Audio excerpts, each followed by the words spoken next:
The Stranger. It was night, and we were sitting around a campfire in the Arizona desert. In this dry, empty land of rocks and high hills, we had seen only snakes and birds. We had seen no other people. Beyond the light of our fire, the darkness was like a black wall. Suddenly, a stranger walked into our camp and sat down. "You're not the first men to explore this desert," he said. We were astonished.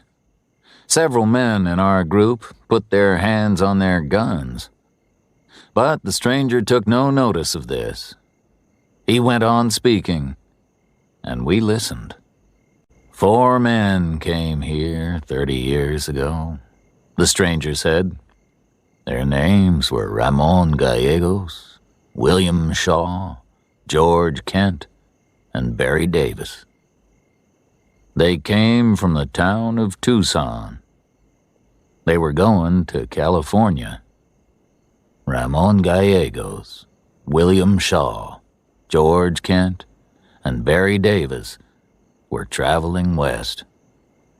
They were crossing the desert without a guide." The stranger repeated the 4 names. His voice was soft, and he spoke slowly. Later, we asked each other these questions. Where had this man come from? Was he alone? Where was his own camp? Why was he in the middle of this desert? We guessed that the stranger was a lonely traveler who wanted the company of other men. A man can go crazy if he is alone in this empty place. The stranger was on the other side of our campfire. I could not see his face clearly because my hat was pulled down over my forehead. I lifted the brim a little.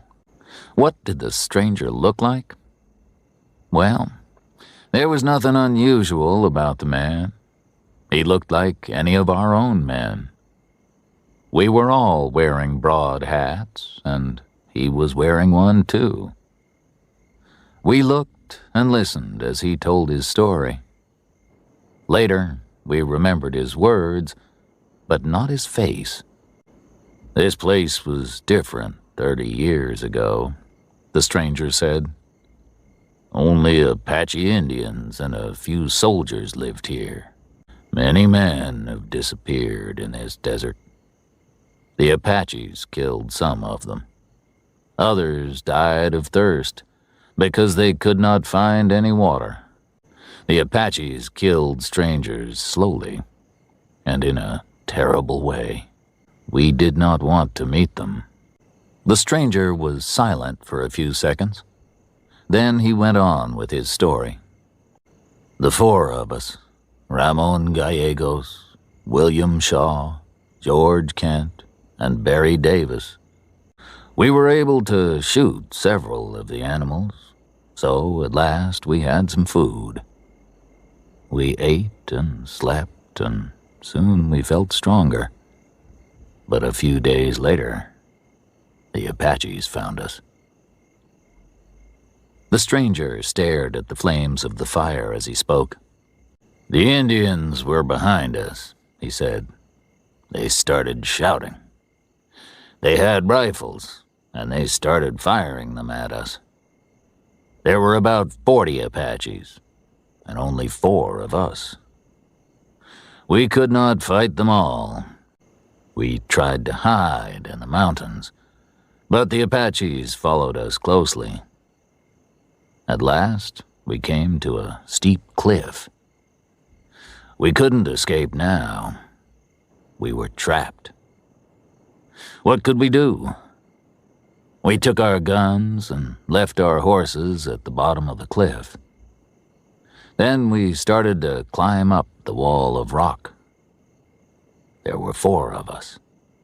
Ramon Gallegos, William Shaw, George Kent, and Barry Davis."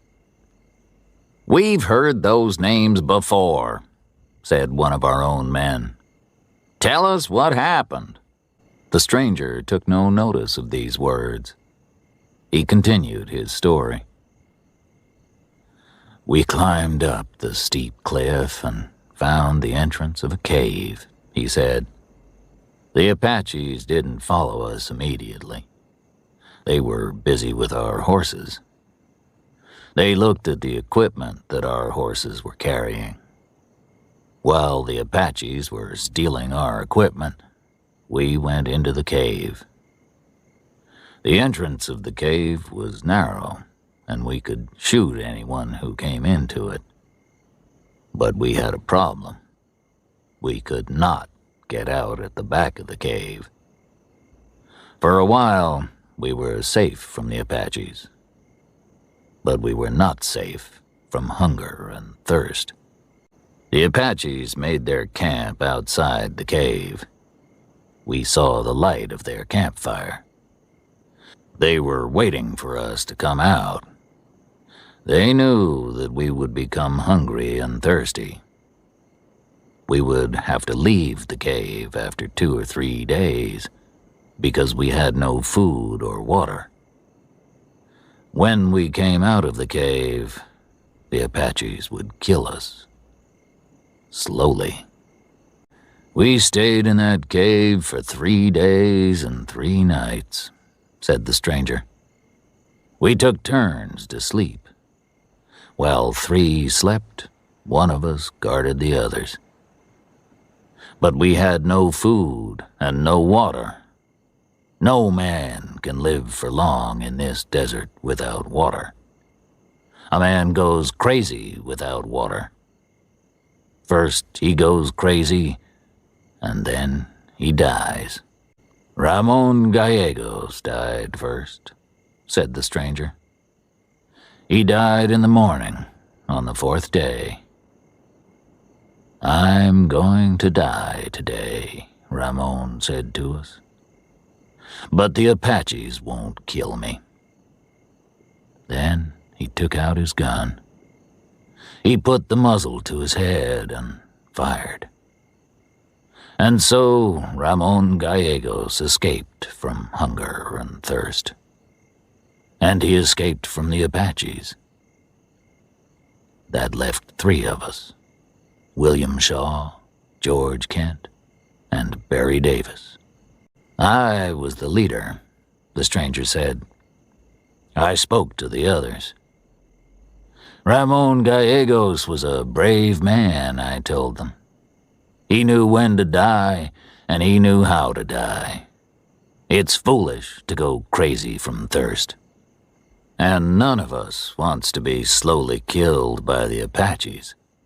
Let's join Ramon Gallegos. William Shaw and George Kent agreed with these words. I laid the body of Ramon Gallegos on the ground and put a handkerchief over his face. Then William Shaw pointed toward Ramon's body. I want to be as peaceful as him, he said. George Kent agreed with him. A few minutes later, William Shaw and George Kent put the muzzles of their own guns to their heads. Then they fired. I laid their bodies beside Ramon Gallegos and covered their faces with their handkerchiefs. One of the men in our group stood up suddenly. And you, he shouted at the stranger, you let your friends die, and you escaped. We ought to shoot you.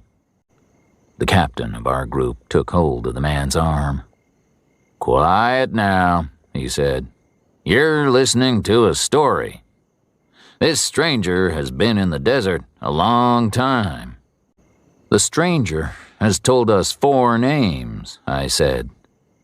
His story is about 4 men. Is he the 5th man? How does he know this story? It can't be true. It's an old story, said our captain, and there is some truth in it.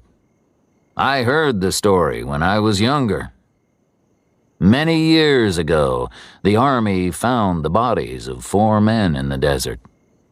The soldiers said that the Apaches had killed the men. The men's bodies were buried near the entrance of a cave. I think that the soldiers found the bodies somewhere near here. This stranger is telling us the same story. But there was never a fifth traveler.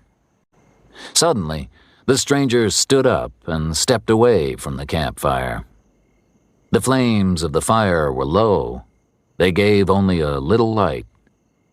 Beyond the firelight, there was darkness.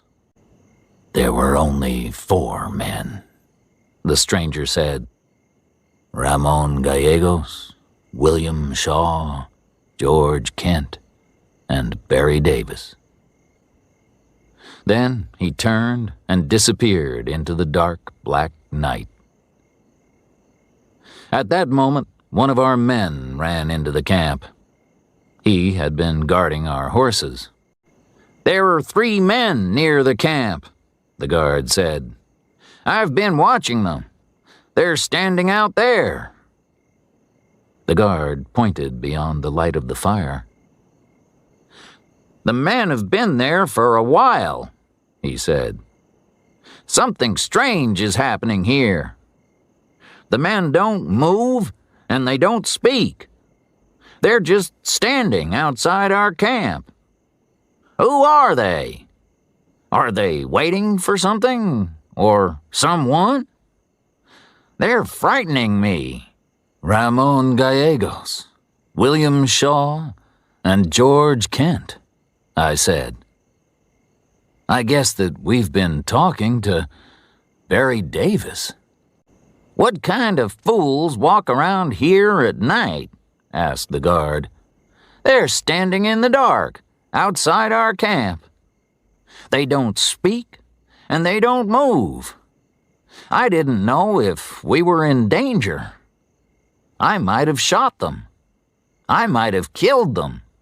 "You can't kill them," said our captain. "They're already dead."